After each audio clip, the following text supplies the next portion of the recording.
Que regra Deus deu para nos dirigir na maneira de glorificá-lo e alegrarmos-nos nele? Seja bem-vindo ao Princípio Regulador.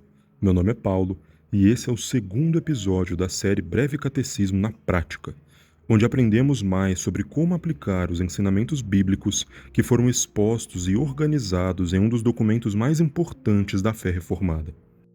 No primeiro episódio, aprendemos a respeito do fim ou propósito principal do homem, o motivo de sua criação, sendo este o de glorificar a Deus e alegrar-se nele para sempre.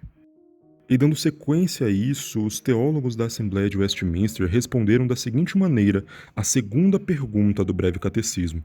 A palavra de Deus que se acha nas Escrituras do Velho e do Novo Testamentos é a única regra para nos dirigir na maneira de glorificá-lo e alegrarmos-nos nele.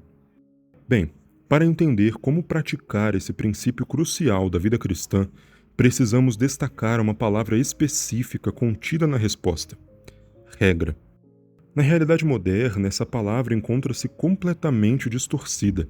São muitas as concepções erradas que existem a respeito das regras, justamente porque esse conceito também foi manchado pelo pecado. Alguns desejam se livrar das regras e viver como bem entendem, mas no fim acabam como no tempo dos juízes, onde cada um segue os seus próprios desejos, e a sociedade vai à ruína e acaba nas mais terríveis barbaridades. Estes, os liberais, precisam se arrepender, pois vivem como se Deus não existisse e como se ele não fosse totalmente santo. Vivem, principalmente no contexto cristão, como se a graça de Deus fosse uma desculpa para o pecado, como se Cristo tivesse vindo para nos livrar da própria lei e não da condenação da lei. Cristo não fez isso. Cristo, na verdade, elevou o peso da lei para mostrar o quão sujos nós somos, o quão dependentes nós somos, o quão necessitados nós somos dele e da salvação que vem dele. E da mesma forma ele também o fez para mostrar o quão ampla é a aplicação da lei na vida daquele que foi salvo. Outros, por sua vez, entendem a regra como sendo algo que você cumpre para ter algum tipo de benefício pessoal. O que dizer das seitas que pregam salvação por boas obras, por caridade, por guarda de um dia específico, por guarda de leis de alimentação, sacramentos, sacrifícios, rituais, todo tipo de ação humana? Isso não gera nada além daquilo que Cristo chamou de sepulcros caiados em Mateus 23, 27 a 28.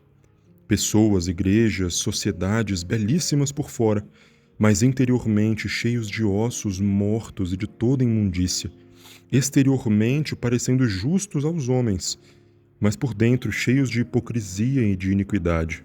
A estes Cristo diz no verso 29, ai de vós, escribas e fariseus, hipócritas.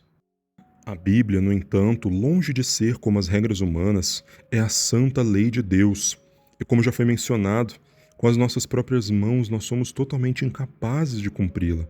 Somente Jesus Cristo, o Deus Filho, o Senhor Eterno encarnado, o Verbo Todo-Poderoso que habitou entre nós, foi capaz de cumprir toda a lei de Deus, em lugar daqueles que Ele mesmo morreu para salvar, colocando assim a sua justiça sobre o pecador eleito, e levando sobre si toda a transgressão daquele que, recebendo a regeneração por sua graça, deposita fé salvífica nele, e agora possui o Espírito Santo habitando em si.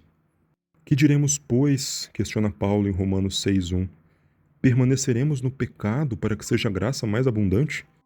Nos versos seguintes ele responde, de modo nenhum. Como viveremos ainda no pecado, nós os que para ele morremos? Ou porventura ignorais que todos nós que fomos batizados em Cristo Jesus, fomos batizados na sua morte? Fomos, pois, sepultados com ele na morte pelo batismo, para que como Cristo foi ressuscitado dentre os mortos pela glória do Pai, assim também andemos nós em novidade de vida. Porque se fomos unidos com ele na semelhança da sua morte, certamente o seremos também na semelhança da sua ressurreição, sabendo isto, que foi crucificado com ele o nosso velho homem, para que o corpo do pecado seja destruído e não servamos o pecado como escravos. Porquanto quem morreu está justificado do pecado. Ora, Se já morremos com Cristo, cremos que também com Ele viveremos, sabedores de que, havendo Cristo ressuscitado dentre os mortos, já não morre. A morte já não tem domínio sobre ele, pois quanto a ter morrido, de uma vez para sempre morreu para o pecado, mas quanto a viver, vive para Deus. Assim também vós considerai-vos mortos para o pecado, mas vivos para Deus em Cristo Jesus. Não reine, portanto, o pecado em vosso corpo mortal, de maneira que obedeçais às suas paixões, nem ofereçais cada um os membros de seu corpo ao pecado como instrumentos de iniquidade, mas oferecei-vos a Deus como ressurretos dentre os mortos, e os vossos membros a Deus como instrumentos de justiça. Portanto, meus irmãos, aquele que já teve a lei de Deus mostrando a sua incapacidade de ser salvo por si mesmo, bem como a sua necessidade de Cristo, onde deposita a sua fé como o único Senhor e Salvador, agora deve ter as Escrituras como base a fim de aprender como conduzir todas as esferas da vida, sem deixar nenhuma de lado. É importante pontuar que na linguagem bíblica a lei se refere a toda a Escritura, todos os mandamentos de Deus, não apenas aos 10 mandamentos ou ao mandamento de amar a Deus e ao próximo. Esses são resumos da lei, mas não toda ela.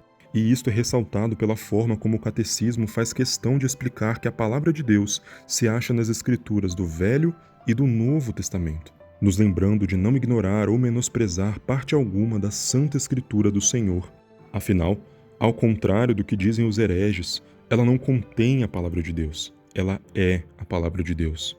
Não está desatualizada e de forma alguma possui trechos polêmicos dos quais temos que fugir, nem parte alguma sem utilidade para os dias atuais. Em um mundo de invenções humanas surgindo a cada segundo, dentro e fora da igreja, o catecismo nos lembra que reconhecer a suficiência da palavra não é declarar o só da Escritura ou somente a Escritura em uma camiseta descolada como a ilustração de João Calvino retratado como um herói de história em quadrinhos. É preciso deixar nossas vãs filosofias de vez e nos dobrarmos integralmente à suprema autoridade da Bíblia, confessando também o tota Scriptura, ou seja, que toda ela, sem exceção, é inspirada por Deus e útil para o ensino, para a repreensão, para a correção, para a educação na justiça, a fim de que o homem de Deus seja perfeito e perfeitamente habilitado para toda boa obra, como diz em 2 Timóteo 3, 16 e 17. E como disse J.I. Packer, aceitar a autoridade da Escritura significa estar disposto, na prática, primeiro, a crer no que ela ensina e depois a aplicar o seu ensino em nós mesmos para nossa correção e direção. Por fim, não só é preciso julgar o nosso próprio comportamento à luz dessa divina regra, mas também usá-la de filtro para julgar com cuidado, humildade e amor, segundo a reta justiça, todas as coisas que são ditas pelos povos, pregadas pelos pastores, postadas nas redes sociais, cantadas nas músicas, encenadas nos filmes, etc.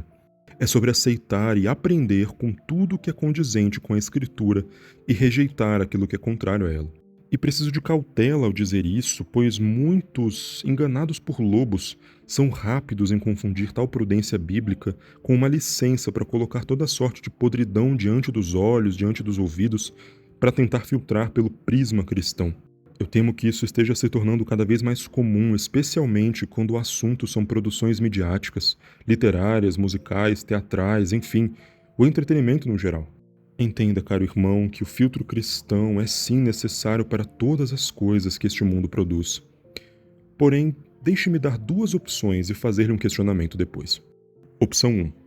Acharmos que somos cristãos tão fortes e inabaláveis pelas influências externas que podemos assistir, ler e escutar qualquer coisa para somente ao fim dizermos: bem, tal produção estava cheia de imoralidade, sensualidade, violência gratuita, blasfêmias contra o nome de Deus, mas agora eu já tive contato com isso.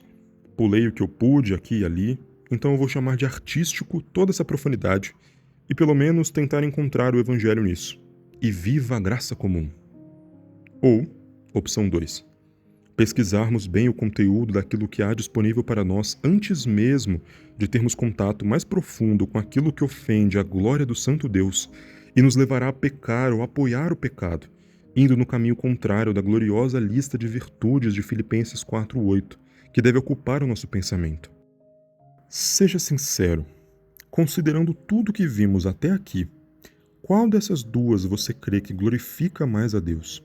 Isso parece um exemplo banal, eu sei, mas o intuito é ilustrar o quão extensa é a aplicação deste princípio de ser regido pelas Escrituras em tudo, desde as menores coisas do cotidiano até as mais grandiosas. Não o fazendo para ser salvo ou para não perder a salvação, como se isso fosse possível, nem mesmo para conquistar qualquer mérito diante de Deus, mas unicamente por amor a Cristo e para a honra e glória dele. Hoje, mais do que nunca, precisamos ser zelosos ao ouvirmos a voz de Deus pela palavra e deixar que ela, literalmente, mande em nós, pois nós não sabemos como agir com o nosso coração enganoso. Que o Santo Espírito faça com que a boa, perfeita e agradável vontade do Senhor, revelada unicamente nas Escrituras, seja a nossa regra para o glorificarmos e alegrarmos-nos nele para sempre.